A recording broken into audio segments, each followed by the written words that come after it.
Hello. You are listening to Rot-Weiss-Rot Report, a podcast for those who live and work in Austria. Each week, we cover the key developments concisely and clearly, so you stay informed about the changes that matter for your work, your documents, and your daily life. This week on the show, for the first time in decades, more people have left Austria than arrived. What does this mean, and what can we expect next? OBB fares are rising. The National Railway has announced ticket price increases, and we explain how to save money. Supplementary employment in Austria.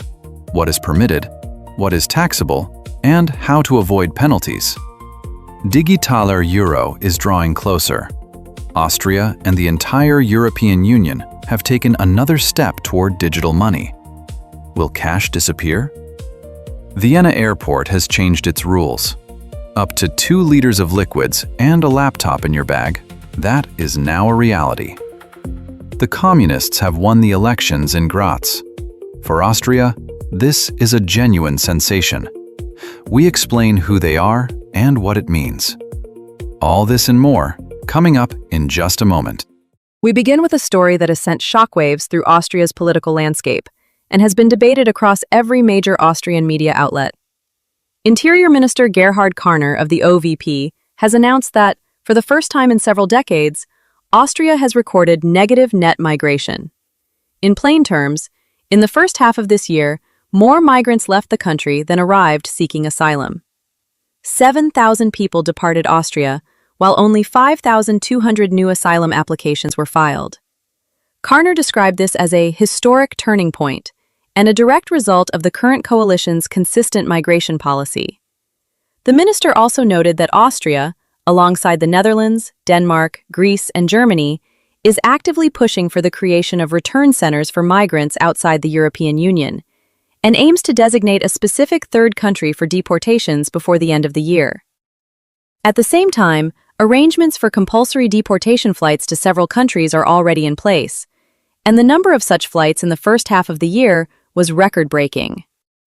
To make sense of this news with a clear head, a few things are important to understand.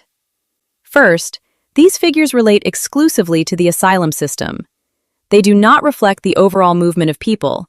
Labor migration, relocations of EU citizens, family reunification, and dozens of other categories are not included. Second, the very term negative net migration, or in German, negativer Wanderungssaldo, is not a neutral statistical expression. It is a slogan that emerged in right-wing political circles in the 2000s and has long been associated with the rhetoric of the FPO. The fact that a minister from the OVP is now using it is itself a telling signal of how far Austria's entire political discourse has shifted toward an anti-immigration stance. Third, and most importantly, the broader trend is unmistakable and should not be ignored. Document requirements are becoming stricter, procedures more complex, and pressure on undocumented or status-uncertain migrants is intensifying. If your residency status has not yet been resolved, a permit is about to expire, or there is any ambiguity regarding your documentation, contact Caritas, Diakonie, or OIF, the Österreichischer Integrationsfonds.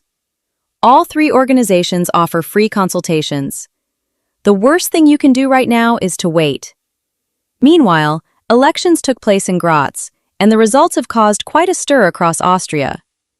The Kommunistische Partei Österreichs, abbreviated as KPO, secured a record-breaking nearly 36% of the vote, making it the strongest party in the country's second-largest city. For those unfamiliar with the Austrian political context, this is a genuinely staggering result, the likes of which have not been seen here in a very long time. Why is Austria so astonished? Because the KPO bears absolutely no resemblance to the communist parties familiar to those from former Soviet countries.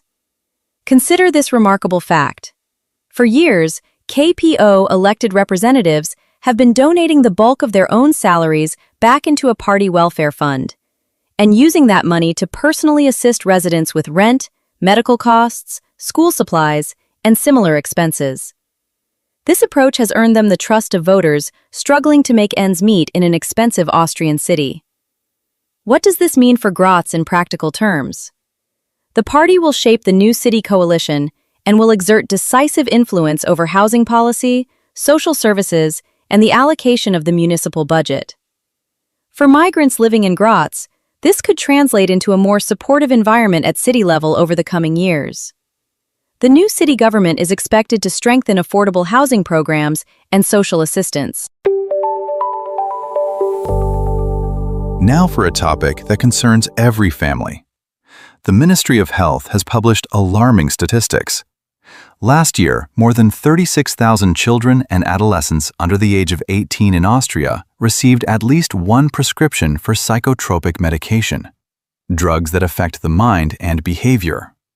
Compared with 2019, the last year before the pandemic, that figure represents a rise of more than 60%.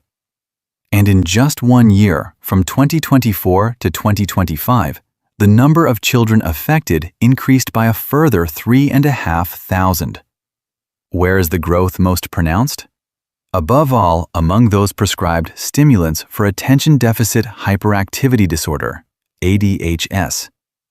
The number of such patients has risen to nearly 18,000 from 14,000 the previous year. There has also been a marked increase in prescriptions for sleep aids and sedatives by almost 25%. The reasons behind this trend are the subject of intense debate. The FPO attributes the rise entirely to the consequences of lockdowns. The Ministry of Health points out that the trend predates the pandemic and that contributing factors include better identification of genuine disorders in adolescence, a decline in the social stigma surrounding mental illness, and the stress generated by social media, news cycles, and global crises. What matters for parents in all of this? If you sense that your child needs support, do not ignore it. Start with a psychologist or refer your child to Kinder- und Jugendpsychiatrie. There, professionals will help determine whether medication is genuinely necessary or whether other forms of support would be sufficient. Remember that you bear responsibility not only for your child's physical health, but for their psychological well-being as well. Adolescents rarely seek help on their own, even when they desperately need it. The next piece of news is a positive one for those who already live in Austria or are planning to apply for Austrian citizenship. The latest data from the Henley Passport Index for 2026 confirms that the Austrian passport remains one of the most powerful in the world. Together with Belgium, Finland, France, Germany, and a number of other countries, it grants visa-free access to 185 destinations, placing it fourth in the global ranking. Singapore retains its position at the absolute top with 192 countries, while one of the biggest surprises this year is the rapid rise of the United Arab Emirates passport to second place. Why does this matter for you? If you already hold or are planning to acquire Austrian citizenship, the passport you will carry is among the most powerful on earth. This is not abstract statistics. It is the very real freedom of movement. More than 180 countries without queuing at consulates, without applying for visas in advance, without the risk of refusal. So if you already meet the eligibility requirements for a citizenship application, think seriously about it. And bear in mind, political circles continue to discuss tightening naturalization requirements. Those who qualify under the current rules would be wise not to delay. And finally, one more topic from the world of high politics, one that may appear technical, but directly affects the cost of heating in every home. Austria, together with 16 other EU member states, has written to the European Commission demanding a postponement in the implementation of strict new regulations concerning gas. What exactly are these rules? They concern an EU directive that obligates member states to accelerate the phase-out of natural gas for heating and to progressively restrict new connections to gas networks. Austria, along with Poland, Hungary, the Czech Republic, and a number of other states, considers the pace set by Brussels unrealistic. The arguments are straightforward. The infrastructure for heat pumps and alternative heating systems is not yet developed to a sufficient degree to replace gas on a wide scale. Heat pump prices remain out of reach for many families, and a forced shift away from gas without adequate alternatives will simply drive up heating costs. What does this mean for you in practice? If you rent a flat with gas heating, nothing changes for the time being. Neither the landlord nor you are under any obligation to urgently switch to something else. But in the long run, this debate will shape how much heating costs in your future homes. We will be watching closely for whatever decision is ultimately reached in Brussels. News of business and economy. We begin with news that will affect everyone who travels by rail. The state-owned operator ÖBB has officially announced, from December, following the transition to the new timetable, ticket prices will rise by an average of 3.5%. The reason is the persistently high cost of energy, which continues to weigh on the company's expenditure. This is the second consecutive year of price increases, and each time the sum is higher than passengers would like. The previous rise, in December 2024, was even steeper, nearly 5%. What exactly will cost more? Standard tickets, normal tickets, and the prices of Vorteils card loyalty passes. However, Sparschina tickets, cheap fares tied to a specific train and purchased in advance, remain at their current prices. If you already know when you are traveling, buy your tickets straight away via the ÖBB app or website. Sparschina tickets sell out quickly, but they offer substantial savings. For those who travel regularly across Austria, the Klima ticket at €1,400 per year continues to represent the best value, provided you travel frequently enough to justify it. Next, a topic that is both fascinating and, for some, slightly daunting, the digital euro. Austria, together with the whole of the European Union, has taken another significant step in this direction. At the end of June, the European Parliament's Committee on Economic Affairs, Econ, approved its position on the relevant legislation, 43 votes in favor, 14 against. This is not the law itself, but an important milestone in the legislative process. What follows are negotiations between the Parliament, the Council, and the Commission of the European Union. In other words, nothing in your wallet or bank account is changing right now, but the direction of travel is clear. So let us briefly explain what the digital euro actually is and whether there is anything to be afraid of. It is a digital form of the ordinary euro issued by the European Central Bank, ECB. Not a cryptocurrency, not a new currency, simply your money on your smartphone, but directly from the central bank without a commercial bank acting as intermediary. The key message, officially confirmed, is unambiguous.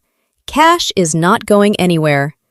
The very same legislative package contains a specific provision that explicitly guarantees the continued existence of the cash euro as legal tender. If you wish to continue paying with banknotes, that will remain your right. The digital euro is an additional option, not a compulsory one. When will it actually come into use? If the law is adopted this year, a pilot program could launch in 2027, with a full rollout no earlier than 2029. That gives you several years to decide whether the digital euro is personally advantageous for you or not. For now, it is simply useful to know what it is, and not to believe rumors about the disappearance of cash or total surveillance of your purchases. Those fears do not reflect what is actually written in the draft legislation. Now let us address a question on many shoppers' minds. Will prices in supermarkets actually fall following the VAT reduction we reported on last week? At the start of the month, the rate of Mehrwertsteuer, value-added tax, on basic food products was lowered from 10% to just under 5%. Bread, milk, butter, eggs, pasta, rice, flour, most vegetables, and some fruit all now carry a reduced rate. In theory, an average family should save around €100 a year. But here is where things get interesting. A VAT cut and a drop in shelf prices are not the same thing. The state reduces the tax paid by the retailer, but the retailer is under no legal obligation to pass that saving on to the customer. The difference can simply remain with the shop as additional profit. Most economists are warning that without rigorous government monitoring, prices will only fall on promotional items or on retailers' own brands, the so-called Eigenmarken. That is where competition between supermarkets is most intense, and it is precisely where Billa, Spar, or Hofer will be the first to cut prices in order to attract customers. The practical advice? Compare prices on retailers' own brand products. That is where reductions will be most visible. And a reminder, prepared food is not covered by the new rate at all. To close the economic news, we turn to a topic that is quite literally burning: air conditioning. Austria has only just emerged from a period of extreme temperatures, but forecasters are warning that the relief will be temporary and that the heat will return. Against this backdrop, the FPÖ has put forward a proposal to introduce state subsidies for low-income households, on the grounds that in today's conditions, cooling is not a luxury but a basic health requirement, particularly for the elderly, children, and the sick. While Parliament considers the proposal, the coalition parties are expressing caution owing to the potential budgetary implications. Nevertheless, the very fact that this debate is taking place signals that the state is finally acknowledging what climate change means for the quality of life of ordinary people, and that ignoring it is becoming untenable. So why has the question of cooling become so acute in Austria? Currently, only 18% of households have air conditioning, compared with around 90% in the United States. For a long time, the prevailing attitude in Austria was that tolerating summer heat was perfectly normal, that spending money on cool air was imprudent, and, in any case, the kind of summer heat seen in recent years simply had not been experienced before. The installation of air conditioning was also held back by high costs and bureaucracy. Requirements for protecting historic facades, complex procedures for obtaining approval from neighbors and landlords, and the architectural constraints of older housing stock all played their part. Money remains one of the primary reasons people go without air conditioning today. Installing a proper unit costs between €1,500 and €4,500, plus elevated electricity bills thereafter. Many people therefore turn to portable devices, which require no bureaucratic procedures. But these are insufficient to cool an entire home, and they too come at a considerable price. Yet climate change is now so obvious that even Austria's bureaucratic machinery is beginning to stir. Amendments to the relevant laws are being prepared that would allow you to install air conditioning without the lengthy process of obtaining sign-off from neighbors or landlords. Yes, this will alter the familiar appearance of older buildings to some extent, but at least you will be able to breathe properly in your own home. And if you are already finding the heat unbearable and receive social assistance, do not sit on your hands. Write to your Magistrat or Sozialzentrum. Ask directly, does the city have any support programs that could help with purchasing a fan or subsidize the installation of a cooling system? In Austria, local grants and subsidies for those facing hardship due to weather conditions are not unheard of, so there is a real chance that some financial assistance may be available. And that concludes all the key economic news of the week. In a moment, we turn to what directly affects the lives of migrants in Austria. We begin with a topic that concerns a great many people: supplementary employment in Austria. At the start of the month, dozens of people in various regions received notices of penalties for undeclared work. For many, this came as an unpleasant shock, as the boundary between just earning a little on the side and breaking the law turned out to be far thinner than expected. So let us clarify exactly how to protect yourself so that your additional income does not end up costing more than it earns. If you have a primary job and wish to take on additional work, this is not prohibited by law. but there are several things to check before signing any second contract. First, your employment contract may contain a so-called Konkurrenzklausel, a non-competition clause, that prohibits you from simultaneously working for a direct competitor of your employer. Read your contract carefully. Second, your total working hours across all jobs combined must not exceed 60 per week. Now for the financial and social insurance side of things, and this is the most important part. If your supplementary employment qualifies as what is known as a geringfügige Beschäftigung, minimal employment, meaning it brings in no more than €551.10 per month, the second employer does not deduct social insurance contributions from you. However, there is a detail that is very frequently overlooked. If you hold several such small supplementary jobs, and together they exceed this threshold, the Social Insurance System, UGK, detects this automatically through its database, and once a quarter, it issues a bill for a supplementary contribution amounting to more than 14% of the amount by which the threshold was exceeded. This bill arrives as a surprise for many, so check your current status regularly through your personal online account. It is free and takes only a few minutes. And one important reminder for those in receipt of unemployment benefit, Arbeitslosengeld, or Notstandshilfe. At present, combining the receipt of this benefit with any supplementary employment is practically impossible. Austria previously operated a popular arrangement under which a person could officially receive monthly unemployment benefit, while also legally holding a small supplementary job in the form of geringfügige Beschäftigung. This is now prohibited in most circumstances. There are narrow exceptions for those who have been unable to find work for an extended period. If you are registered with the AMS and are considering any form of additional work, consult your caseworker first. It is better to spend 15 minutes in consultation than to have to repay thousands of euros in benefits received. For those earning income on a self-employed basis, as a freelancer or under a Werkvertrag service agreement, up to 730 euros per year, such additional income is not subject to tax.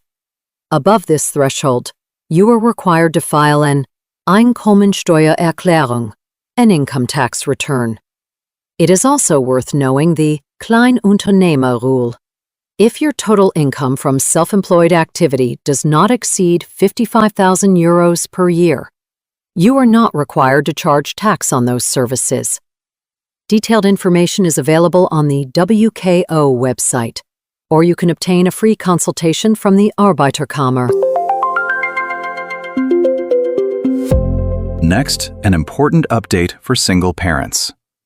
A new Unterstützungsfonds, a dedicated support fund for those raising a child alone without receiving maintenance payments or only receiving them sporadically, has now come into operation. The state can now make maintenance payments on behalf of the defaulting party, so that you are no longer forced to wait years for court proceedings to run their course. The fund has been allocated 35 million euros, and in critical situations, a one-off payment of up to 4,000 euros is possible. Citizenship is not a requirement. What matters is whether your residency status is legal. For detailed information, visit the Familienministerium website. Meanwhile, new rules regarding pets have come into force in July. From now on, if you plan to acquire an animal, a dog, a reptile, an amphibian, or certain species of parrot, you are required to complete a specific preparatory course. This is not an examination. It is a mandatory consultation during which your legal obligations and the genuine financial costs of keeping an animal will be explained. The rule has been introduced so that prospective owners are fully aware of their responsibilities before bringing a living creature into their home. Detailed information about these courses can be found on the website of your local Magistraat or the relevant animal welfare authority. Austria has strict rules on the treatment of animals generally, and knowing them is important if you are to avoid substantial fines. For example, almost all dogs must be microchipped and registered in a dedicated database, and owners must pay an annual Hundeabgabe, a dog tax, to their municipality. In public spaces, on public transport, and in lifts, a dog must be kept on a lead at all times, and in many situations must also wear a muzzle. There is also a strict requirement to clean up after your dog during walks. In cities, dedicated dispensers stocked with bags are installed throughout. Bear in mind, too, that dogs in Austria are considered social animals. There is an informal, and sometimes formally codified, expectation that a dog must not be left alone for extended periods in a closed space without appropriate care. And if you are renting a flat, make sure to check your lease. While an outright ban on keeping animals is in many cases legally invalid, provided no harm is caused to neighbors or to the property, it is advisable to inform your landlord in advance so as not to give grounds for conflict. And finally, let us return to the subject of heat. Since forecasters are predicting several more weeks of high temperatures, a reminder that Austria has no single law explicitly requiring employers to permit any particular style of dress in hot weather. But there are clear rules that protect you, and they are worth knowing.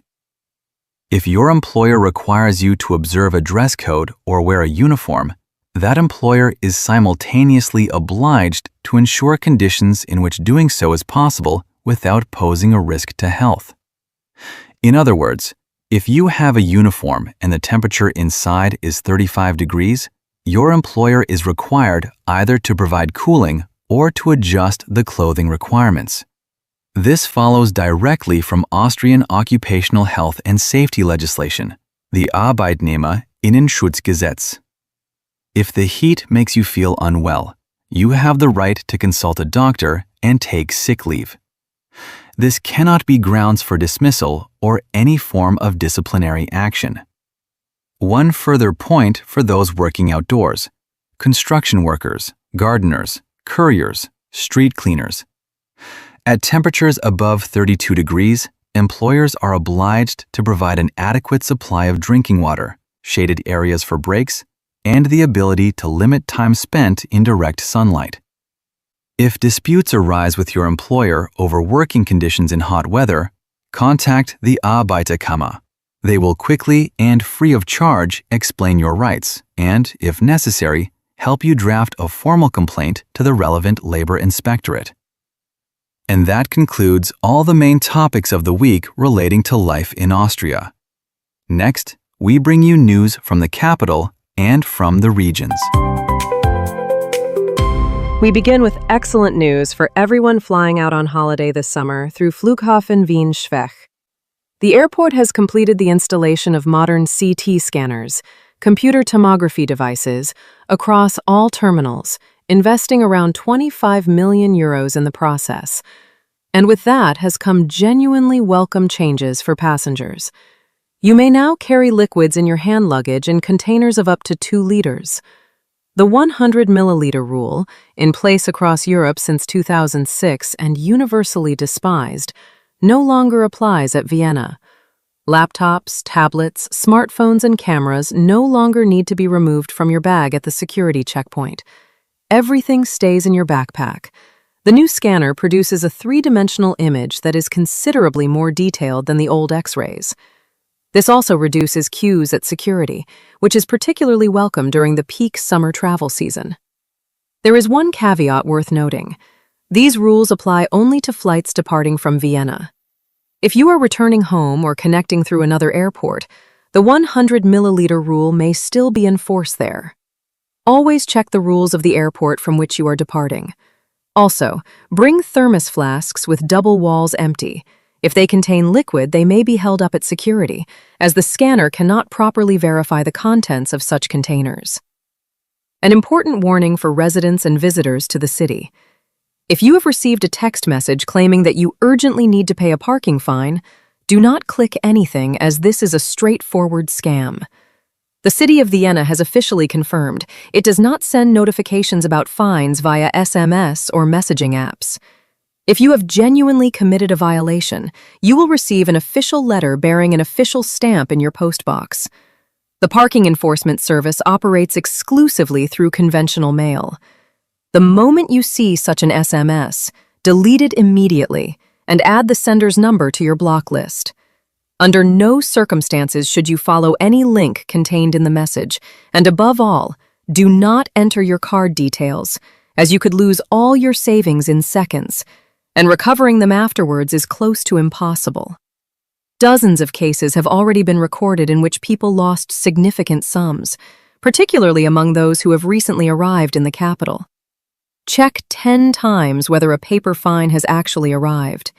Ignore such spam, and remember, municipal services will never contact you by SMS, and any demand for money right now is 100% scam.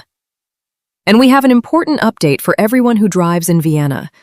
The city has launched a dedicated emergency hotline for parking crises. It operates on the number +4 314 000 7400. Bear in mind that this is not a number to call for every minor inconvenience, if someone has parked slightly crookedly or blocked a centimeter of your exit. This line is specifically for situations where someone has created a genuinely dangerous hazard. Call it if you can see that someone has blocked access for fire engines or emergency vehicles, or if someone has chosen to abandon their car in a space reserved for people with disabilities, or if a pedestrian crossing is blocked and people are being forced into the road.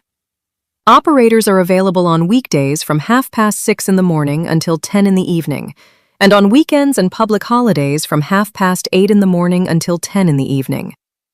While we sincerely hope you will never need this number, it is better to have it saved in your contacts so that, should the situation arise, you can summon help promptly without waiting for hours. In Austria, these matters are taken very seriously, and if you can see that a situation is genuinely critical, do not hesitate to call, because clear access for an ambulance or a fire engine can quite literally save a life. So save the number and be responsible drivers. Finally, a reminder that the 36th Film Festival has already opened on the Rathausplatz.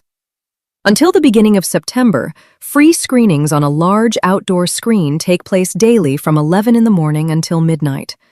Alongside them, dozens of food stands representing cuisines from around the world. It is the ideal setting for an evening out after work, a date, or a family outing. Admission is free. Simply come and enjoy. And with that, we leave the capital and turn to what has been happening in the country's regions. In Carinthia, an unusual natural discovery has become something of a minor sensation among entomologists. Local researchers have identified a pink-colored grasshopper. This is an exceptionally rare phenomenon known as erythrism, a genetic mutation that strips the insect of its normal green pigmentation and gives it a vivid pink coloration. The find has already been documented by scientists.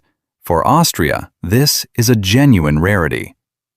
So, if you are walking through the meadows of Carinthia and spot a pink jumping insect, rest assured, it is not a hallucination, nor a city visitor contaminated by food coloring.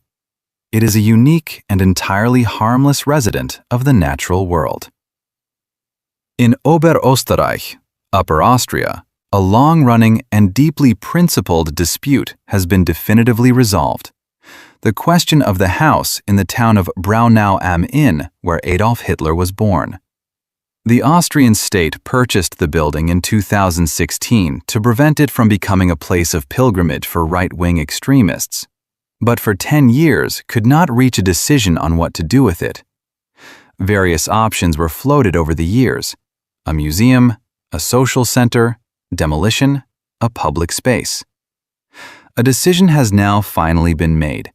The building will be occupied and converted by the Austrian Federal Police, Bundespolizei. The decision carries deep symbolic weight. The guardians of law and the constitutional order will occupy a place that might otherwise have become a monument to an ideology that claimed tens of millions of lives across Europe and the world. In Niederösterreich, Lower Austria, educators are sounding the alarm over the long summer holidays. An Austrian educational expert is warning that an extended break without any intellectual activity leads to significant learning losses, particularly in mathematics and reading. Research shows that children who engage in no form of study over the long summer recess return to school with a noticeable gap in their knowledge that is difficult to make up. The advice for parents: there is no need to organize intensive tuition or turn summer into a continuation of the school year. But 15 to 20 minutes of reading or straightforward exercises each day makes a meaningful difference in preserving what was learned over the course of the year. Even reading books for pleasure is an excellent way of maintaining a child's cognitive engagement without any pressure. And finally, a genuinely good piece of news for everyone who loves swimming in natural waters. According to a fresh report from the European Environment Agency, covering more than 22,000 bathing sites across 29 countries, almost all of Austria's lakes and rivers boast excellent water quality. Austria has placed fourth in Europe. 96.5% of assessed bathing sites received an excellent rating. The only temporary exception this season is the Pleschinger in Oberösterreich, where bathing is currently not recommended due to a technical issue with the sampling point, which is located too close to a concentration of waterfowl. The matter is being resolved. All other popular bathing and leisure destinations are fully safe and offer excellent water quality. And on that note, we conclude our review of the week's events. We will continue to keep you informed about the most important developments. Subscribe to the weekly podcast, Rot-Weiss-Rot Report, the podcast for those who live and work in Austria. We are available on Apple Podcasts, YouTube, and Spotify. That is all for now. Until next week.